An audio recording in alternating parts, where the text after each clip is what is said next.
Hello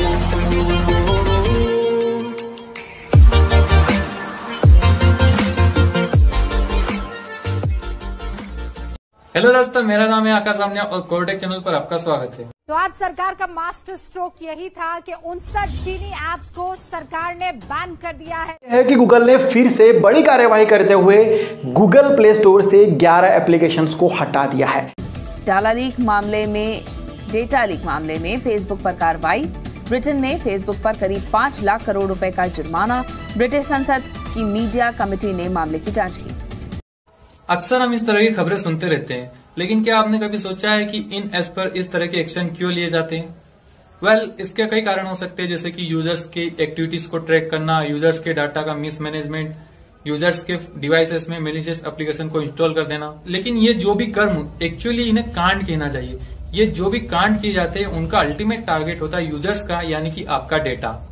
तो अब सवाल ये उठता है कि आखिर आपके डाटा के साथ ऐसा क्या गलत किया जा सकता है जिसको रोकने के लिए गवर्नमेंट इनको बैन कर देती है, गूगल इन्हें प्ले स्टोर से हटा देता है और इसी तरह के कई सारे एक्शन इनके ऊपर लिए जाते हैं। तो आज की वीडियो में हम यही बात करने वाले हैं कि आपके डाटा के साथ क्या क्या गलत किया जा सकता है।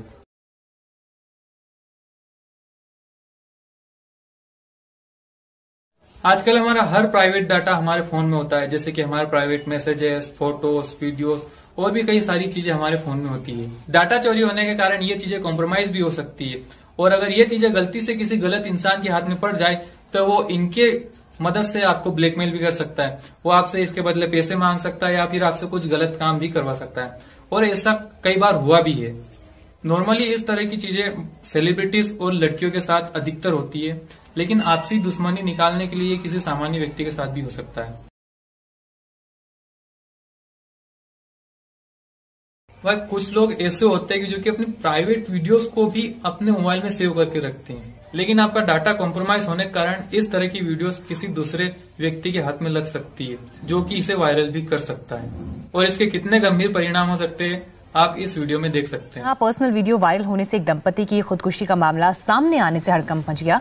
दरअसल इस दंपति का मोबाइल एक शादी समारोह में चोरी हो गया था, जिसके बाद कुछ मोबाइल के कुछ वीडियो सोशल मीडिया पर वायरल हो गए। तो मैं यहाँ आपको यही रिकमेंड करूंगा कि आप अपने मोबाइल में इस तरह की प्राइवेट वीडियोस या फोटोज अपने मोबाइल में ना ही रखें, क्योंकि हो सकता है कि आप अपने डाटा को कॉम्प्रोमाइज होने से तो बचा ले, लेकिन इस बात की कोई गारंटी नहीं कि आपका मोबाइल कभी भी चोरी ना हो या फिर कहीं भी गिरे ना। तो इन चीजों से बचने का सिर्फ एक ही उपाय है कि अपने मोबाइल में इस तरह की फोटोज या वीडियोज को ना ही रखें।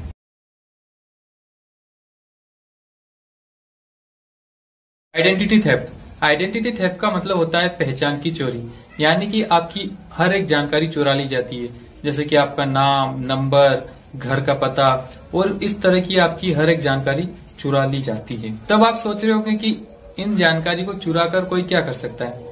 इन जानकारी की मदद से आपका किसी भी सोशल मीडिया प्लेटफॉर्म पर फेक अकाउंट बनाया जा सकता है और उस अकाउंट पर कुछ भी गलत सलत पोस्ट करके आपको बदनाम किया जा सकता है। नॉर्मली इस तरह का काम भी अधिकतर लड़कियों और सेलिब्रिटीज के साथ किया जाता है, लेकिन कई बार क्रिमिनल्स इस टेक्निक के माध्यम से, इस इंफॉर्मेशन की मदद से खुद के सरकारी कागजात भी बनवा लेते हैं, जिससे कि उनकी खुद की आइडेंटिटी छुप जाती है।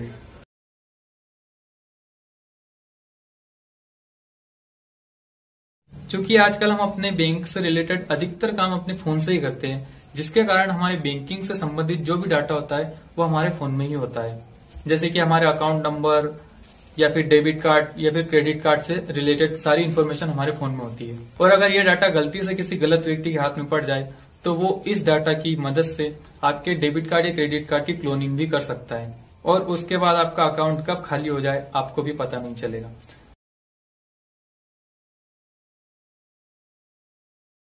यहाँ पर सबसे ज्यादा होने वाला काम है आपके डाटा को एडवर्टाइजर्स को बेच देना। अधिकतर एप्स और टेक कंपनियां जो कि हमें फ्री सर्विसेज प्रोवाइड कराती है, एक्चुअल में वो सर्विसेज फ्री नहीं होती है, हम उन्हें अपने डाटा के रूप में पे कर रहे होते हैं। ये एप्स या फिर जो टेक कंपनियां हैं ये हमारे डाटा को एडवर्टाइजर्स को बेच देती है, जिसकी मदद से फिर एडवर्टाइजर्स हमें एड्स दिखाते हैं।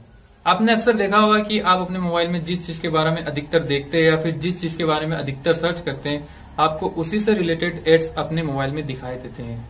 जैसे कि अगर आप अपने मोबाइल में किसी नए फोन के बारे में देखते हैं तो आपको उसी से रिलेटेड एड्स दिखाई देते हैं, या फिर कोई स्टूडेंट अपने मोबाइल में नीट से रिलेटेड वीडियोस देखता है तो उसे नीट की कोचिंग के एड्स दिखाए जा सकते हैं, या फिर कोई सीए एग्जाम से रिलेटेड वीडियोस देखता है तो उसे सीए कोचिंग के एड्स दिखाए जा सकते हैं।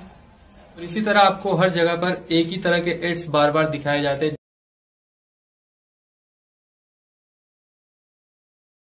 आपका डाटा डार्क वेब पर भी जा सकता है और ऐसा कई बार हुआ भी है। यहाँ पर यूजर्स के डाटा को इलीगल तरीके से क्रिमिनल्स को बेचा जाता है। अगर आपने डार्क वेब के बारे में नहीं सुना है तो आपकी जानकारी के लिए बता दें कि डार्क वेब इंटरनेट का वह हिस्सा है जिस पर सारे काम इलीगल ही होते हैं और इसे हर कोई एक्सेस भी नहीं कर सकता। इसलिए अगर आपका डाटा एक बार डार्क वेब पर चला जाए तो उसका कुछ भी मिसयूज किया जा सकता है। तो अगर आप चाहते हैं कि आप इन चीजों के बारे में अप टू डेट रहे या फिर आपके साथ ऐसी चीजें ना हो, then you must subscribe to कोरोटेक और इसे अपने दोस्तों के साथ भी शेयर कीजिए ताकि उन्हें भी इन चीज के बारे में पता चल सके। तो आज की वीडियो में बस इतना ही। तो आपको इनमें से कौन सा काम या फिर बोले कांड सबसे डेंजरस लगा, कमेंट करके जरूर बताना।